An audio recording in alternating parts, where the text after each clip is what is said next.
ka kaipot kulum halor ka jing Ktah nakadaw ka Erīong bod Lapbah akamit lifeway trade ulver ajar apsaw nakatra revenue and disaster management nasukar jela akadnop hai singi shitrek wiyong ajar apsaw kala pentip bagi don shijan rufui teli yeng kibala shaliat ka Erīong bat arsan ngut kibriu kila Mynsaw hakaleng ki district ke jela Meghalaya ka kaipot kala kadaw bagi don saw jar shispa khandai par ngut kibriu ba khandai frateli ki Shillong kibala Ktah nakani ka chingwan len shop Erīong bat Lapbah Nakani kecing Shah shop wave Heprit badang lais nam arbanai Ktah na Mauro East and West Hills District laklatno hadin ka cingra ka Erīong ka yeng chu hakati ka mien ki district ki Ktah jur kadai ka East and West Hills District hakaba ki Shillong ki Ktah ki don South Tali bat sanspa arsan Tali ki Longïing na khatsan ngut ki Mynsaw nang ta buat ka West Hills hakaba ki Longïing ki Ktah ki long laispa khandai pendul Tali bat South Tali ki Shillong nang ta buat sekari boy district hakaba ki don khandai pu arli ki Longïing ki Ktah lightly ki Shillong bar shphongut ki Mynsaw nolor kini ekla don kacing Ktah ki school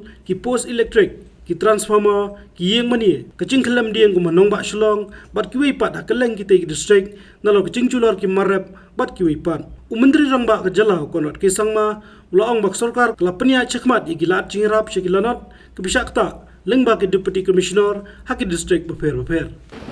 Yeah, basically all the deputy commissioners have already been asked to immediately take necessary steps and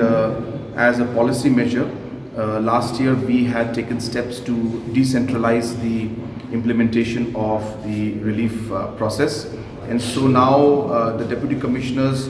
do not have to come to the state for any kind of clearance, and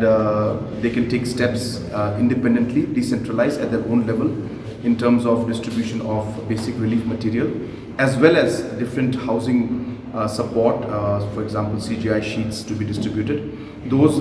freedom has been given and funds have been given to the deputy commissioners, and just this morning also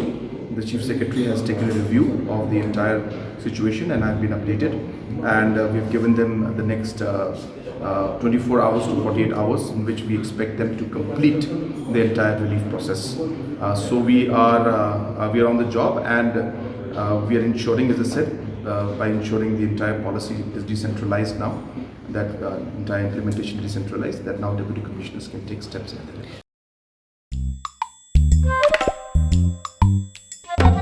Habatin, pej bahagi ki Shah